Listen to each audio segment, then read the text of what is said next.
I think can music play a role in my healing? Absolutely. Yeah. Should we ask that question? Can music play a role in or my how healing? does So music play a Murray, role? we usually start with a question to kind of hook them in, and so the title is a question. Which we don't have our producer here with us, so we're trying to piece this together. Brannon brings up a great point. He's going to ask the question, and it will. You don't have to answer it at that moment. It will lead into. I will read a podcast review, and then Coby will read your bio, and then we will start the podcast. It will also, he'll edit in the intro. But again, I don't know if your assistant told you, we don't edit the podcast other than the intro. And so if you stumble or we stumble, just keep going. And it's everything I say is just a gem. They just pour out of me. No editing needed. It's perfect. Yes. Then it's for us, Yeah. for sure. But we just go with it. We go live on our Facebook page. So video will be present, and then I'll upload to YouTube later. So, all right. So just let us know whatever links to. We can put that on our social and stuff to link to. So just let us know. I'll definitely email those after. Yeah, just flow with it. That's the best thing that we can say is just flow with it, because that's the only way that from the go, that's how it's been for us. And how long of a conversation do you typically like to create? 30 to 45 minutes is what we're usually. Any longer gets a little, it still works. It's just a little tricky with the audience. They're used to 30 to 40. How are you on time? Does that work for you? I'm all yours. Okay. Very good. All right. I'm just going to get us set up live on Facebook. If there's any questions.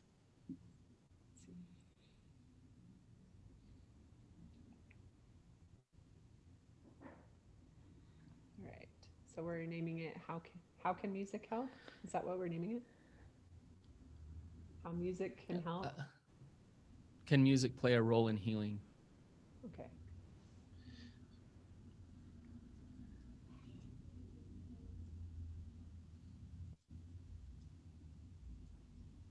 Yeah, that's beautiful. All right. I'm so excited to hear about this. Yeah, Brannon, especially. You love incorporating. Oh yeah. We're doing it on accident. Sorry. We're doing it on accident? Here we go. Okay, here we go. All right. Can music play a role in healing?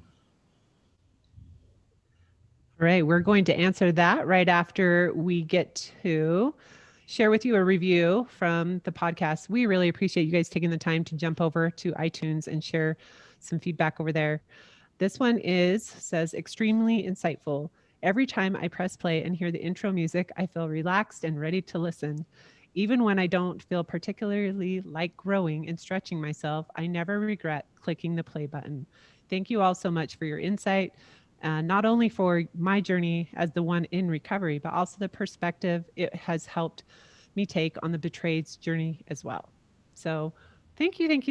I think it would be, I think that's a very honest review of saying, I don't always want to listen, but I don't regret it. It's kind of like a workout.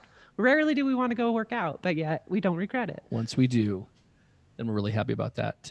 Guys, today's going to be a really unique and really special episode. And it's one I know that's very meaningful in some experience. In my limited experience, it's been very meaningful for me, music and its role and how music has changed for me since starting recovery and just learning more about myself. I know it has for Brannon as well and Ashlynn too.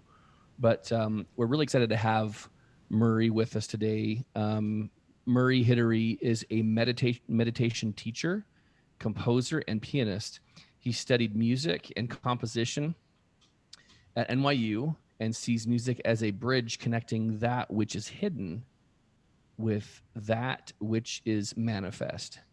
Hidary is well known for his silent hikes, where participants wear headphones while they experience an environment such as a garden or a beach, guided by verbal and music cues from him. You've been on nationally televised TV, and we're excited to have you with us, Murray.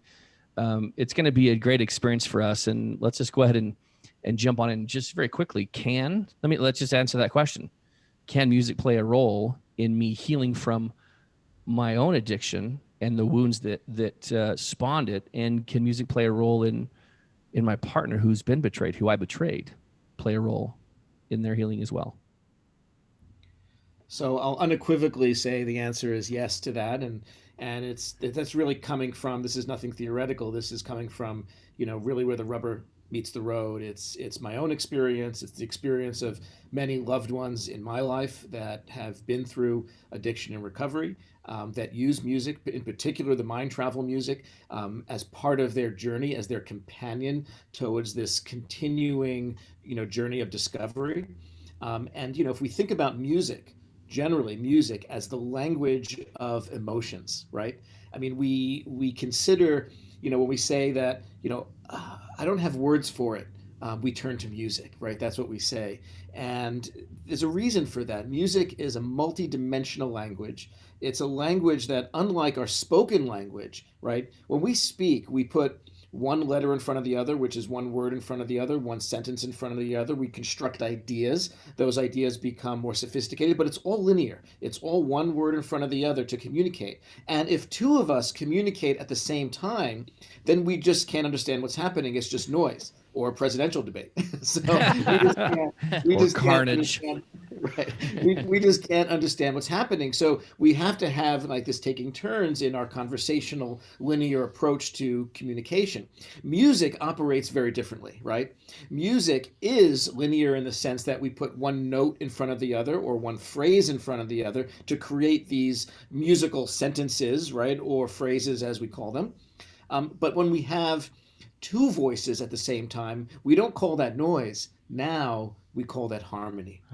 And 1 + 1 equals, 3, 5, 10, right? We think about the music of Bach, which is counterpoint. Counterpoint is multiple voices interweaving with each other. And through the harmonies, now those two notes have a third context versus their own context individually. And so that's where the multidimensionality of music really becomes powerful. And the reason why that relates to emotions, as I'm sure Brennan can attest to, our emotional states are not linear. We don't go through typically an emotion and then another emotion and then another one in a linear fashion. They are stacked, they are layered, they are interwoven, they are like mixed up spaghetti. Like you got to parse them out. And how do you do that, right? It's very overwhelming, which is why we feel a lot of times overwhelmed by our emotional states. And music has this ability to parse out and peel out and unpack those emotional layers. And that is what creates that real satisfaction, right? Emotional satisfaction, emotional insight, emotional literacy, emotional understanding, emotional connection that we achieve through music. Wow. Murray, I say to my clients, they come in for talk therapy, and we try to talk things out, and that's linear, and we talk, and it can be kind of frustrating because I believe that real healing happens when you experience something, when you feel something. That's when the real shifts happen, and music does that. Music has the ability to create that. But could you back up just a little bit? I'm so curious about mind travel and just give us a little bit of background of how you developed this and how it came to be and what is it exactly? Absolutely. So this started, when I was 5 years old. I started playing the piano when I was 5, 6 years old. I also played some other instruments, but music has always been a real part of my life, even as a small child. And by the time I got to high school, Brendan, I knew that I wanted to be a composer. I felt like I had my own thing to say with music, my own voice to express. I was quite a shy kid. I had a very vast internal world. There's lots of photos of me in my mother's albums of me staring out the window of the car, just imagining. And that's, very prevalent for me. So this vast inner world expressed itself less through words and more through music. Of me sitting in, my parents' home in the living room, kind of playing the piano, figuring out my own tunes and expression. So I knew I wanted to be a composer, which I eventually did study formally at NYU to be a classical composer and pianist. At the same time, as a teenager, I also started to explore Eastern philosophy, meditation, in particular Zen Buddhism, and then other traditions, including Vedic traditions from India. But overall, looking at the Eastern philosophy as a way to inform kind of my seeking, my path. I think ultimately, all of us, no matter where we come from, we all kind of live with some kind of lacking, and this kind of lacking that we all want to fill in some way. And that lacking can be kind of traced back, right? And this is kind of the work you do every day, right? We're tracing back that sense of lacking to some wound, right? Some core wound that that developed, and that narrative that was created when we were probably 5, 7, 9, 12 years old, or multiple narratives. And for me, I went and on a search for how to fill that. And it was a combination of music and this Eastern philosophy, meditation, and those two worlds fused together to create an experience where I would sit down at the piano and I would play and improvise, and sometimes an hour or 2 hours would go by, and suddenly I was feeling so much better afterwards. Mm-hmm. So it became my own kind of musical meditative practice to de-stress, reduce anxiety, find balance, express my emotions, which I had a harder time doing verbally. And then a whole other world of kind of consciousness experiences opened up from there, where I was really able to almost stretch time in new ways and open up creativity in a very deep way for myself. All that really hit the kind of its measure by a very tragic event, the most tragic event that happened in my life, which was the sudden death of my sister in an accident, and I was there to witness it with her. So there was not just the grief that I went through of the death of my 23-year-old sister, and without a doubt my favorite person in the world, but there was also the trauma of what I saw, what I experienced, what I went through there. So there's a lot to go through, to process. Yeah. And ultimately, I fully believed that to heal through something, you have to fully feel it through. Yep. And it was a combination of modalities. I did go to a therapist. I think everybody, if they're going through, especially something as difficult and intense as that, I went to specifically a grief therapist, which was very helpful, especially during that first year. But I also turned to music, and I would sit at the piano every day and I would play the pain out of me. Mm. And I don't think there's any way to skirt around, especially something as intense and extreme as that kind of suffering and pain. And I was able, as we just were describing, to kind of unpack the layers, because it wasn't just grief. It wasn't a block of emotion. It was multi-layered, right? There was all kinds of emotions intertwined in that. There was anger in there. There was shame in there. Yeah. There was guilt in there. There was sadness. It's just, and they undulate and they go back and forth between, and just when you think you're seeing sunny days, you get slammed back, into the back of the chair, just like hollow. And then you fight your way back again. And I did that, and my weapon of choice was music. That was the kind of as a heart warrior, right? Which we all are, going through our emotions and battling that. What are we bringing with us to the fight? Right. And are we bringing a bottle of booze, or are we bringing something like music? Yeah. And that's really the choices like that are out there. And I can attest to really dark feelings, going into a depression, going into thoughts that I never thought I would have. When you go through that, because you're not yourself, when you go through something like that, there's no way. It's like this temporary insanity is what I experienced. Right. Yes. It's interesting hearing you say, like, I express myself more with music. You definitely expressed everything that I felt in my own grief work of feeling my way through this hurt and betrayal to find some peace. Yeah. And so you're good at both. I will say that. It's interesting because I had a gal reach out over the weekend who I hope listens to this episode. I hope everyone listens to it, but just hearing it from your own experience in a different type of grief work, but definitely the feeling your way through it.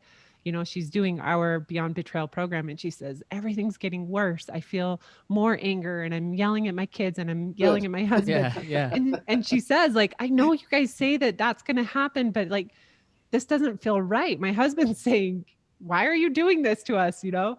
And that's the heart, is like, you have to feel your way through it. And so hearing you describe, I just sat down at the piano to play out the pain. I thought, oh, I want to be able to sit down at the piano and I don't have that skill set.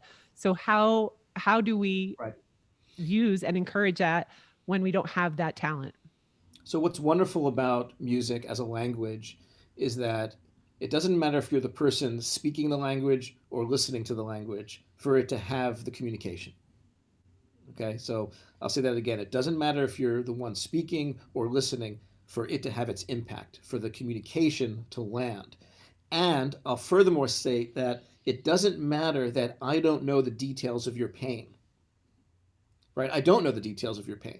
There's no way I could know the details of your pain, right? And to any of your listeners, right? I don't know them personally. They don't know me personally. They don't know the details of my pain.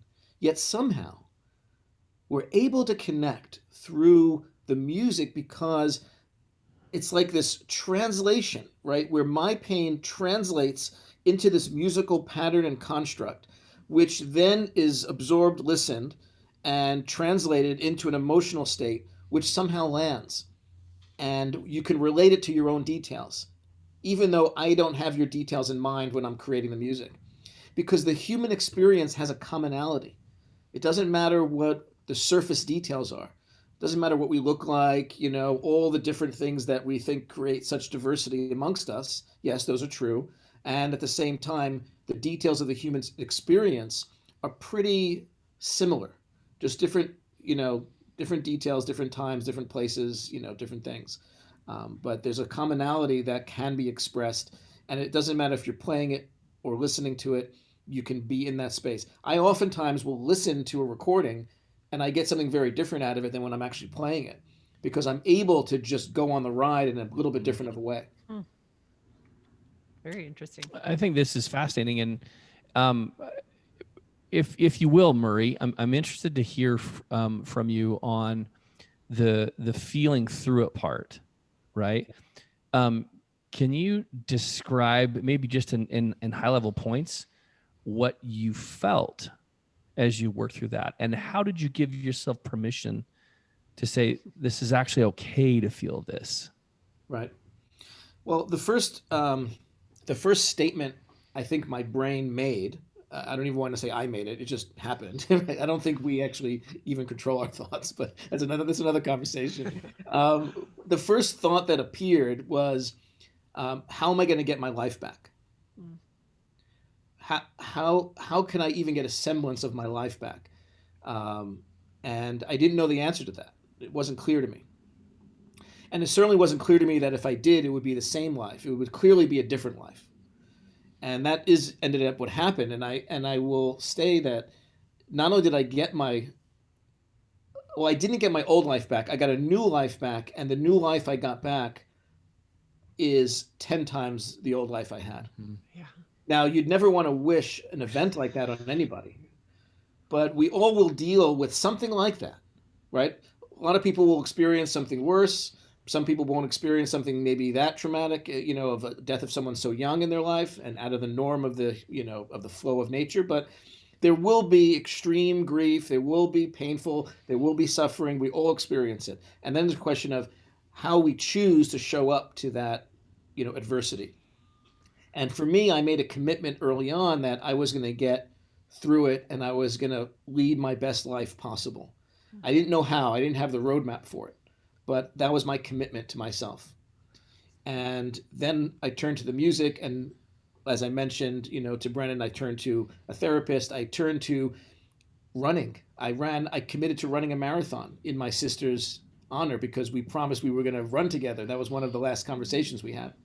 So I ran the London Marathon, and my parents ended up flying from New York and surprising me towards the finish line. Oh, that's awesome. I mean, it was just, like emotional, I'm I guessing. mean, out of a movie, just out of Yeah. a movie. I'm running, I hear my name, and I see my mother on the sidelines. Oh. It was otherworldly, surreal moment, but a healing moment nonetheless. And again, I mention all these things because they all provided healing in their own ways. I think it's important to engage our physicality and our emotional mind, because the two are so interwoven. We hold emotion and trauma in our bodies. Yeah. So by connecting the two, by embodying the two, we are able to move that energy of emotion and pain, through us and out of us.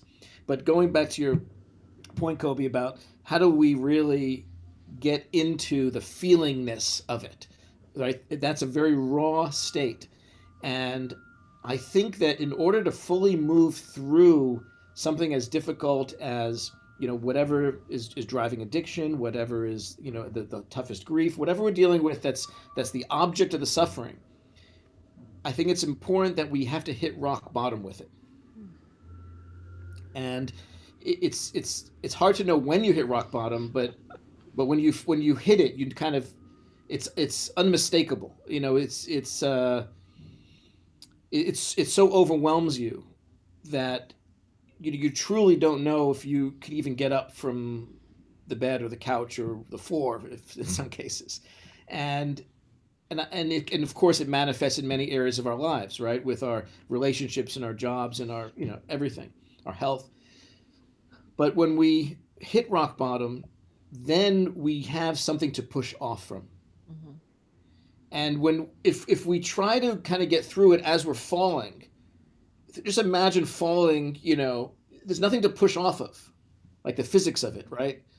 So we're kind of grasping all the time, yet we still fall, even though we're grasping and the branches of the trees are breaking as we go down sometimes.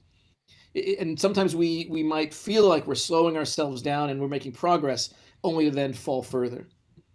So it's important to know where that bottom is, and it's different for everybody. But once we do, we can then have the bedrock to push off of, the foundation to push off of, and start to rise. And the music is intended. It is intended, the intention of the music is to meet people exactly where they are. It's not say more about that, Murray, because that's an interesting statement.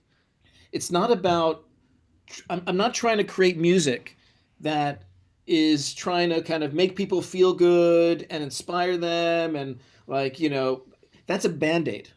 Oh. That's a Band-Aid to the problem. Mm-hmm.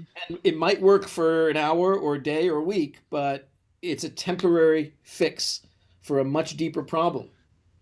And unless you meet somebody, and this is, Brennan, I think what you would say you do in your work every day. You can't be like, hey, whatever you're feling, don't worry about it. Everything's be happy. Yeah, just be happy. Like, what are you talking about? Are you even listening to me?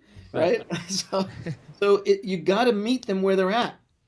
And where they're at is a really painful situation, is suffering, is yes. They're not seeing clearly. They're in overwhelm.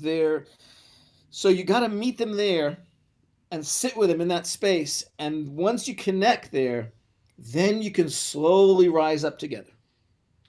Murray, as you're talking, we are energetic beings, and you're talking about music, and we could almost replace empathy with music, where, sometimes people just need to shut the hell up so that they can empathize. You know what I mean? Yeah. Just be there on an energetic level with somebody so you can rise up together. Music's the same way. That music, you don't want to play happy songs with somebody who's grieving and sad in that moment. Right. And it's about resonating, right? You start to wavelength with them, and they start feeling it, they start processing it, they start working through it. I'm speaking about this like I know what I'm talking about when you're the pro on this. But you're absolutely right. Yeah.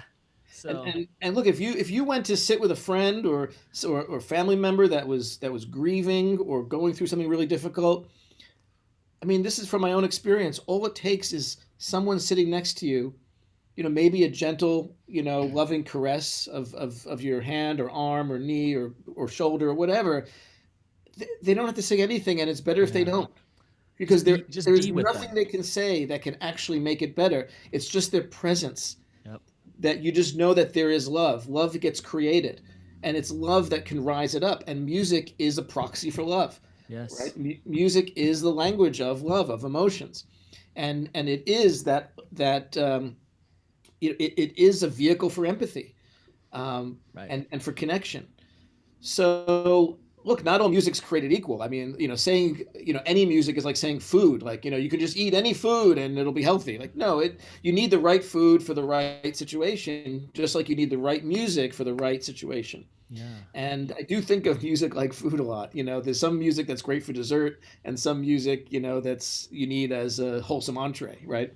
Um, and so once you're able to meet them there and allow them to feel it fully, Coby, that's what we're saying. We're saying, just like you gave the example of the woman going through, recovery, and suddenly more came out and she went deeper in it, right? No, you got to feel it fully. And sometimes we're holding back, and there's a lot of shame, and I shouldn't be angry, and I shouldn't be this because of my conditioning socially from where I grew up or whatever. But no, you got to feel it authentically to who you are and what you are in that moment. And there's an awareness that's part of that. And then there's got to be an acceptance that's coupled with it. Because if we become aware of it and express it, and then we're ashamed of it, or we're like trying to push away from it, create resistance from it, then we're not healing through it. Won't go there. We have to accept and embrace ourselves fully, how we are, just how we are. The music can hold that space beautifully.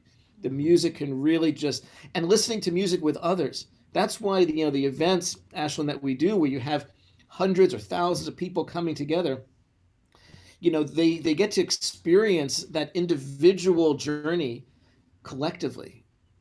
And that's where the magic happens. It really is magnificent. But that's what this work is all about. It's figuring out that that lack we all feel, whether we're aware of it consciously or not, and then what are we trying to fill it with? And all too often, we're all of us, we're all trying to fill it with impermanent, temporary measures, right?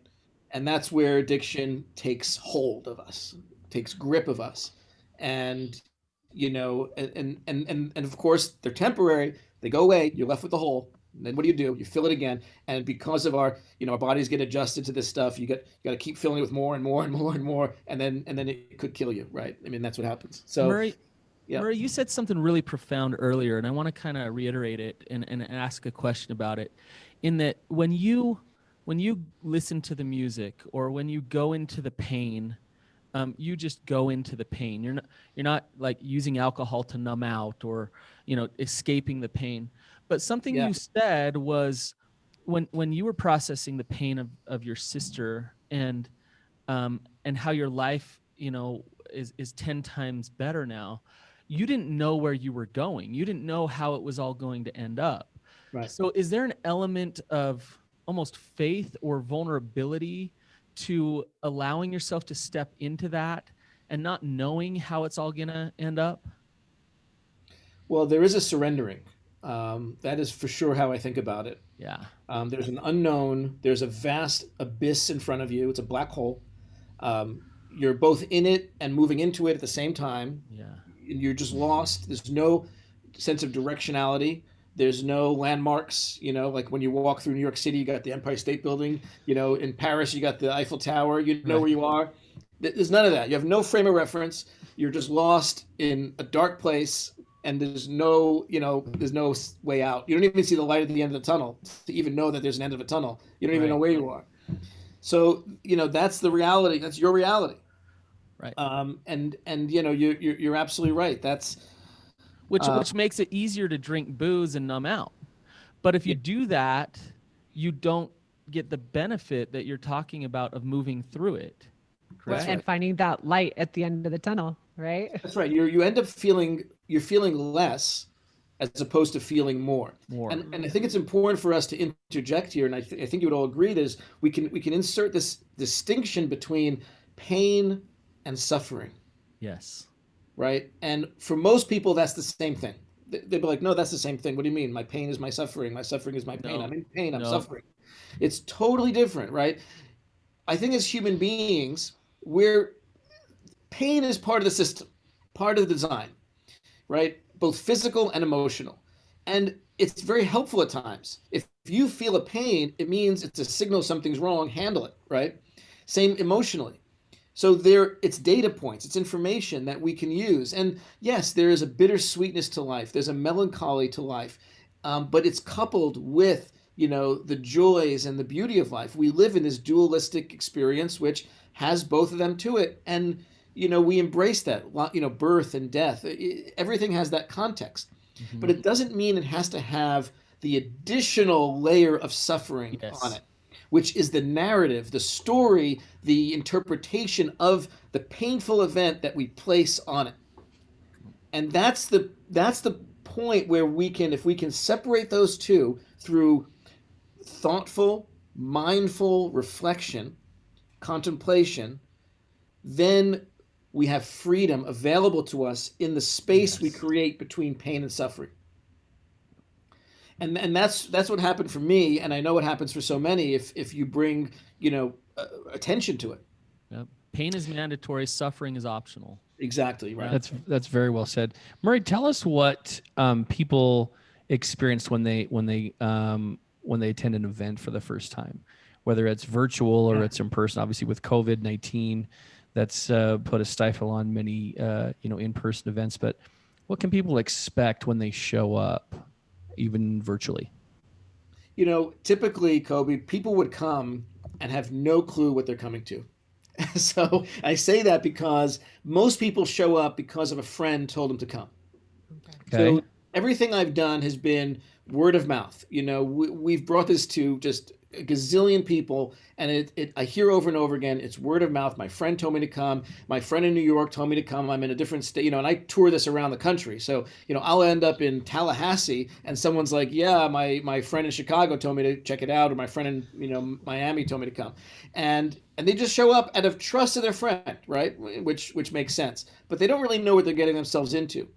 And when they show up, they're taken on this just beautiful journey. And it just takes a little bit of curiosity. It doesn't take any experience with meditation. It takes zero experience with any mindfulness training. It takes no experience of being a sophisticated music listener, classical music or anything like that. None of that. All you have to do is show up as your open, curious self. And whatever you're going through, you can use that. Brendan used the word vulnerability. You don't have to let it hang out there. You just have to be open to being moved, right? As opposed to being in our default, everything's out to get me, including this music. It's out to get me, right? Like just judgment. And I'm a born and bred Brooklyn, New Yorker, so I get New York skepticism, borderline. You against the world, right? It's like right. But if we bring some openness to it, now they're going to usually be in some beautiful outdoor setting like Central Park or Santa Monica Beach, or in all these cities I go to the most beautiful natural settings that every city has in their park system. We'll be in the grass, by the water, by the river, by the ocean. And so nature opens up that access to healing as well. So nature's part of the experience. This is a systemic experience, right? It's like a system of ingredients. Nature is one of them. And even if we're in a beautiful theater, right? I mean, I'm transporting them with visuals and art, art visuals. So you have the, natural aspect, the visual aspect. Then you'll see a piano in the middle of the beach, in the middle of a field, just that we bring, and, we set that up. And as Ashlynn mentioned in the beginning of the program, it's very tough, to hear a piano out in nature. The acoustics are terrible, horrendous. There's no container. So what I do is I actually give headphones, just like the kinds you guys are wearing, nice, juicy, comfortable headphones, and they're putting everyone on the same channel. And so essentially everyone has the front row seat, no matter where you are, right? It could be 1,000 people there. Everyone has an immediacy, an intimacy with the music. It's like I'm playing just for you. And you see me playing and you hear it. And now, by the way, other people walking by the beach or the park, they see me playing and they hear nothing. It's totally silent. Oh. From the outside world, there's a silence to it. And that is metaphoric in and of itself. It's experiential in and of itself because it's about this being an internal experience. So from the outside, you just see a bunch of people on the beach. You see a guy playing a piano, and you're like, what's going on? Sounds awesome. And that actually opens up the ability for the participants to have physical movement. So yes, you can sit on your beach chair, on your blanket, bring a little picnic, but then you see people get up, and I invite them to walk towards the shoreline. They'll walk alone or with their partner, friend, loved one, and they'll have their moment. Again, listening as if they're in the front row, so not missing a beat of music. And they can walk a quarter mile down the beach, have their moment, come back, have a healing moment, a personal moment of reflection, of expression. Maybe they have a good cry. That happens every time. And then they come back and join the group. And they realize that they just had that profound, intimate, personal experience as an individual. And yet we're all experiencing that as a community in togetherness. I can imagine in those situations, so you've got people who are like, yeah, I think I need some dance space in order to feel through this. And so they might take a step away and have their own experience, while others may kind of stay within themselves, but still a part of the larger group, and have perhaps even a different experience, I guess, interpersonally with others without anything but the music and the setting as the backdrop. Is that? Yeah, Coby, the headphones do something strange. It gives people the perception of anonymity. It somehow puts them in their own world. So even though they're visually viewable, yet somehow they feel more comfortable expressing, emoting. It feels more like they're cocooned, they're being held. And yeah, maybe they have to kind of go off and have their moment and come back, but they all want to come back and feel the group. And by the way, they may not know anybody, and it doesn't matter. And that's what's so beautiful. You don't have to talk to somebody for an hour to get to know them, to feel bonding with them, to feel connected with them. You can just be in the presence and have a shared common experience and feel that connection. You know, it's kind of like us New Yorkers, right? When really the whole world, when 9/11 happened. Yeah. I mean, you just felt a deeper connection with other New Yorkers because we just all went through 9/11 together, and we, literally are breathing the same air, and we saw the same thing. Right. And so in a way, it's kind of like that, where everyone's going through something. Again, this is a microcosm. It's only hundreds of people going through something together, and everyone's going through their own thing, but we're all going through the same thing. And what are your observations with the people who, when they remove their headphones and there's an opportunity to interact to whatever degree, what's your observations that you see from the group or members of the group when the music is done? So on my tour, I did the silent walking experience and that's another format of this, where I actually move people through nature. So we'll put the headphones on, and then we actually will go on a 1 to 2 hour hike or walk through a park, up a mountain. I mean, we've done it in the most exotic locations. And getting people moving like that. Remember earlier we talked about physicality, engaging our bodies actually helps engage the mind in a deeper way, right? Think about the endorphins, think about the hormones, the chemicals that are getting released by the brain that are flooding our bloodstream, right? Now body and mind more deeply connected, right? Concentration, creativity, right? There's studies from Stanford that have shown that walking increases creativity by 60%. Right? It's no coincidence that Steve Jobs, right, founder of Apple, he would hold his meetings with his top staff walking around the Apple campus. They were walking meetings because he just thought better that way. He moved and he thought and he was creative. That's how he operated, and we all have that. Einstein, every day when he was stuck on a math problem or an equation, a thought experiment, he went for a walk. He walked every day. And he also played the violin. He was an amateur violinist. He turned to music as well as walking. So I actually bring those experiences together in this mind travel silent walk. So again, from the outside, totally silent, just like the concerts on the beach. right? No one's speaking, and that's the only rule I have is no talking amongst each other. Maintain the field. Everyone's listening to one of my recordings that I'm curating right from my phone, and I'm speaking live, and I'm improvising now. Instead of improvising the music, I'm improvising a narrative, a spoken word, poetry that connects the external environment, the external landscape that we're moving through with the internal landscape. And all too often, our dissonance in life, and Brennan, maybe you can speak to this, our dissonance in life is when the two are disconnected. The external world for us is just cognizantly different than our internal world. And if we can merge those together and create normalcy and coherence between those, then suffering diminishes. Because the world is not suddenly that way, right? It's not out to get me. I'm not a victim. There's not that relationship with the world. Right. Yes. Murray, as you've been talking, like you are speaking truth. I mean, you're speaking to me.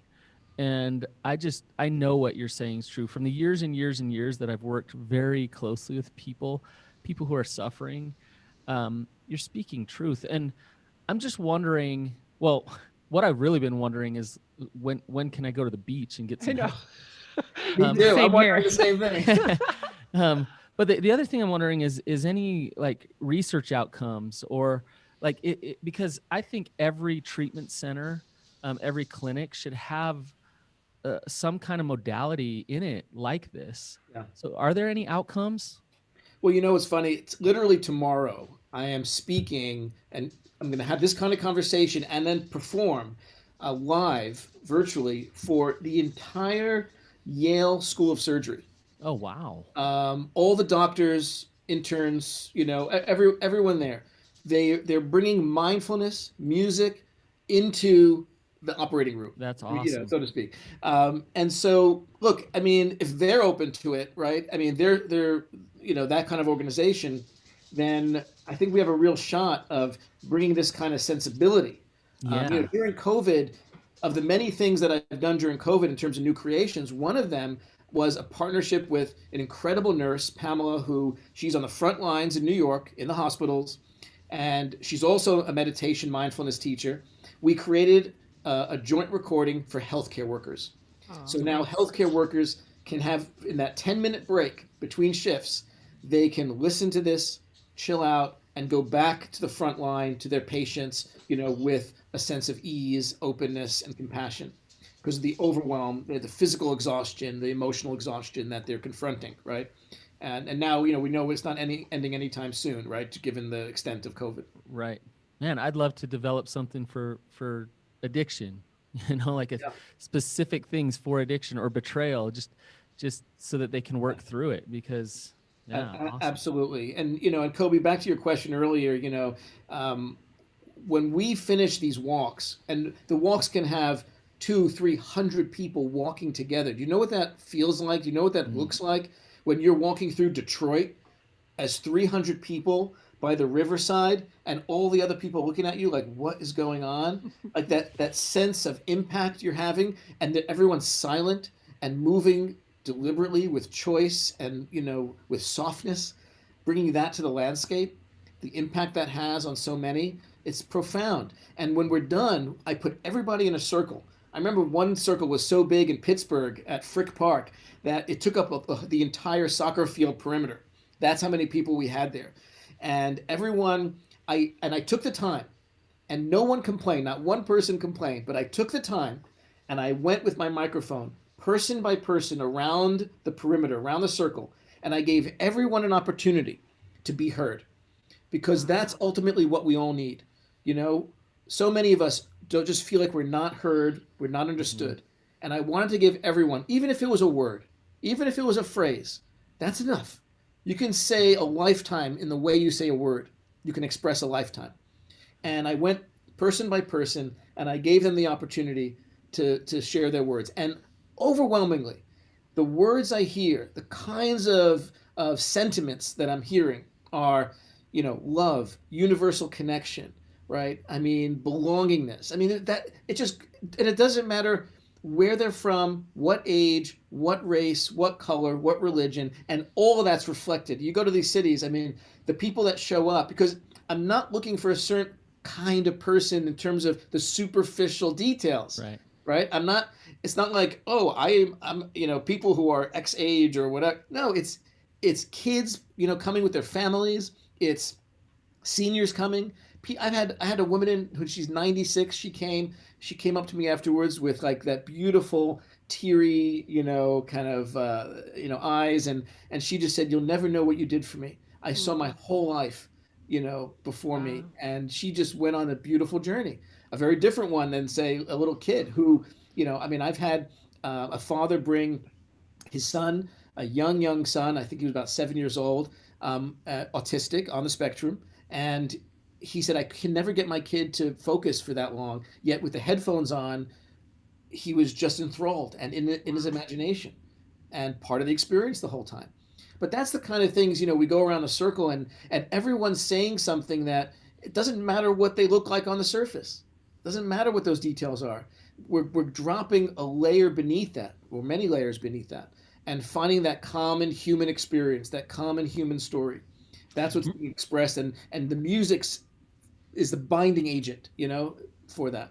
What a beautiful, like, inspiring thing that you've created. And I guess that's part of the most fulfilled moments in my life have been when I've been in a position to create and been in the flow in order to create. And I can only imagine what that's like for you as a composer, but then add on to that the ancillary benefit of also being able to do this in a way that you can create these experiences from the music that you've composed. I think I'm just in my mind's eye, Murray, I'm just seeing this unfold in various settings. And so someone attends one of your events virtually or in person. Is there any kind of maintenance mind travel that people can have consistently over time once they have this experience? Absolutely. The next day, we send them an email. We send them an email that has a picture of the group that they were part of, so they can have a connection with the experience ongoing. And we send them a link to either a live recording of the one they attended, if it was a live recording, or a link to a recording that they can continue to use if they came on one of the walks or something like that. But now they have the music they can have on their phones anytime, and they can just listen to it, go on their own walk. They can, lie down and just and tap back into that space. So that's the kind of maintenance that they can do. Then, of course, there's the whole world of all the mind travel offerings, which, there's music for helping sleep states using binaural beats. There's music for meditation. And some of those they're guided or just music. So I'll bring my voice into it. And if that's helpful to people, great. There's experiences for kids where we bring mindfulness, music, and coloring, drawing together, so they can express themselves. Kids love to draw, and they can also express their emotions through drawing in very profound ways. So now they're drawing and they're expressing themselves. Again, maybe words are difficult for that child, right? Which oftentimes they are. They don't have the vocabulary for that emotional literacy to express how they're feeling, but it comes out through the music, through the artwork that they're drawing. So lots of different experiences to really bring music into your life as ritual, right? As maintenance, like you're talking about.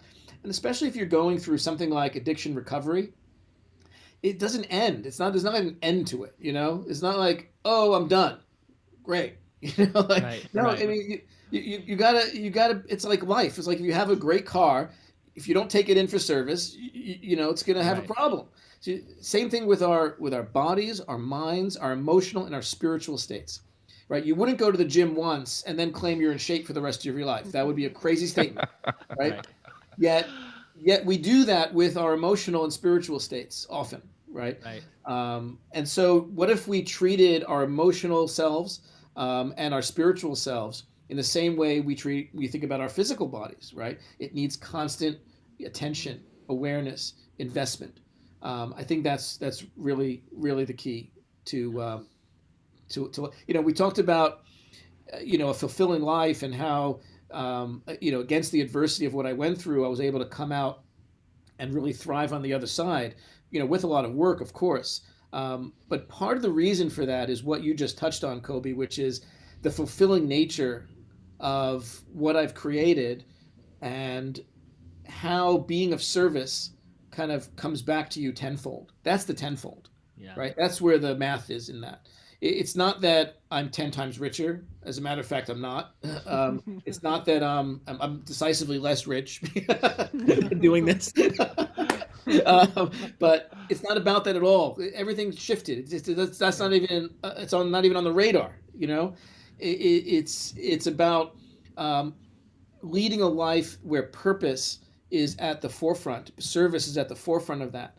And I don't want to make it sound altruistic. It's not even about that. It's about understanding the calculus, the fundamental human calculus, that the more we give and are of service, the happier we are. Yeah. Period. End stop. Like full stop. And it's this goes back. I'm not making this up. This goes back to Aristotle. Said this 2,500 years ago. He talked about eudaimonia, eudaimonic happiness. This is about shifting from hedonic experiences, which so many people that end up in an addictive lifestyle, an addictive behavior, right, are, again, trying to satisfy that lacking, that hole, with something physical, something external, something temporary. And it's not sustainable. Not sustainable. We shift to what he referenced as eudaimonia, which comes from like euphoria, like good, and good, and daimonia means like the spirit. So things that are good for your spirit. And so music certainly would satisfy that. And using music in this way and being of service. And look, and that's, if you look at the steps of recovery, what's the last step? The last step is given back. Yeah. And it's not a coincidence. It's not a coincidence. And there's lots of ways to give back. And people listening to this, it's not like you got to go be a musician. No, you give back in your own way. Everyone has a gift. Everyone has a talent. Everyone has a story that someone can relate with, learn from, grow from, heal from, and they can help in their own way. Yep. And what I'm trying to do is move people to purpose through music, right? I think that this music cracks people open, or it takes the crack that they have and allows the light to shine through it. Mm. So beautiful. That's what this work's all about. And I try to practice what I preach. It's my own practice. It's what I do. It's what's worked for me. It's what continually works for me. It's not like I'm done. Just like we said, it's maintenance. I mean, I play every day. I listen to it all the time. I use it in this way. And, I can't thank it enough. I thank the gods of music every day. I love that. Go ahead, Ashlynn. I hope, what you just said, it's just different words of what we say often, right? There's no end. And it can feel overwhelming for people. Like, wait, I always have to do recovery work. That sounds awful. Right. But it's not. And it's that mind shift that you've talked about, that it really is this beautiful and a new life that for us has been the life we always wanted and had no idea how to get.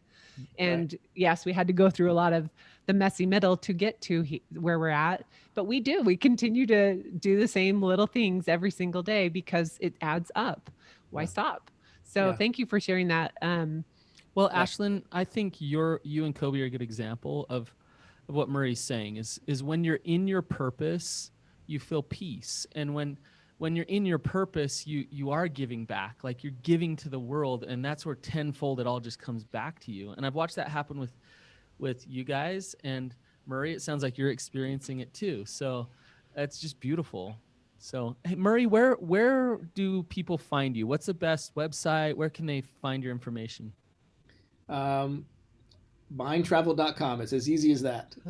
Just go to mindtravel.com, and we post the schedule of upcoming events. Now they're virtual events, but the virtual events are extremely powerful and certainly convenient. So you could be living anywhere listening to this, and you can attend a virtual event. So definitely look for that.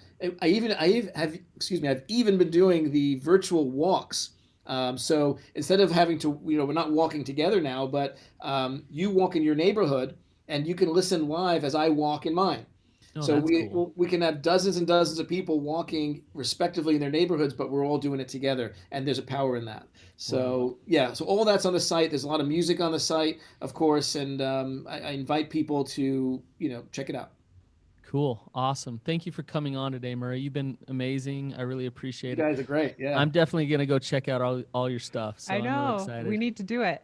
I have to say, I love that you brought this to us today and to our listeners. I think different modalities of healing are so important. It's the pieces of the puzzle, and we all are pieced together so different. And there is no, here is the path. It's whatever works and feels right, and step into that. So thank you for sharing your passion and your purpose with us today. Yeah, it's a beautiful thing. And you have to know, Marie, that this is especially meaningful for me because Ashlynn will attest to this, that I have this wide breadth of music that I listen to. But the truth is that when I really need solace and clarity, and I need to center myself, I always go to I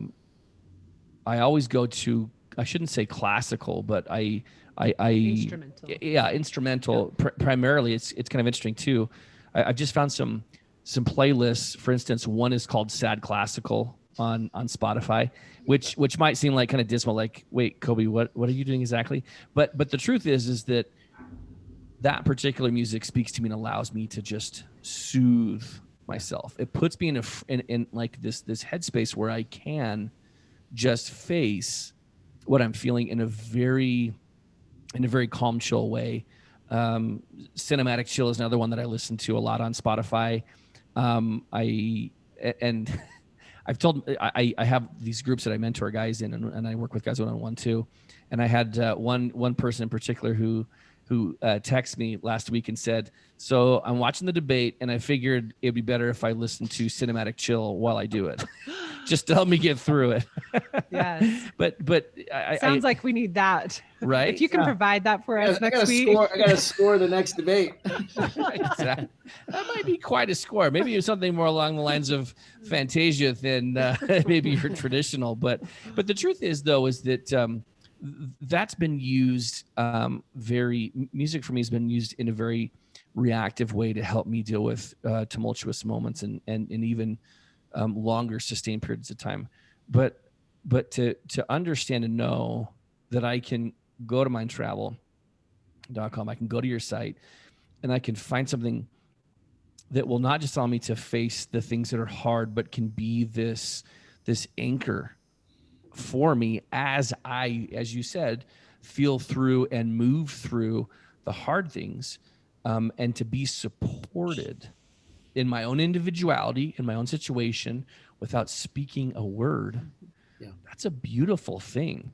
And I promise you, one of the things that was the most scary for me when I first started this journey of recovery was being in my own head, was silence, really, because that often meant that I had to face the carnage that I had left behind me, based upon my actions. And so the fact that you are leading people in a very purpose-filled way to connect with themselves, maybe even to find some forgiveness of self along the path, it's a beautiful thing. Totally support it. Appreciate your work and appreciate what you've done. And out of desperate and devastating tragedy that you personally experienced, there is all this life, and I'm sure your sister is with you the whole way in being able to be a support and an angel for you in guiding you on this. It's a beautiful thing. So appreciate your work and appreciate your effort, and certainly grateful for you joining us today. Thank you. Beautiful. This was really a pleasure, and I really enjoyed the conversation and the flow and the energy of it. So yeah, it's been beautiful. Awesome. So guys, thanks for joining us today, and please share this episode. You've heard some things that can really help people generally, even without of this arena, outside of this arena of addiction recovery. So go ahead and share it, and you'll never know what good it will do. So thanks for being with us, guys. All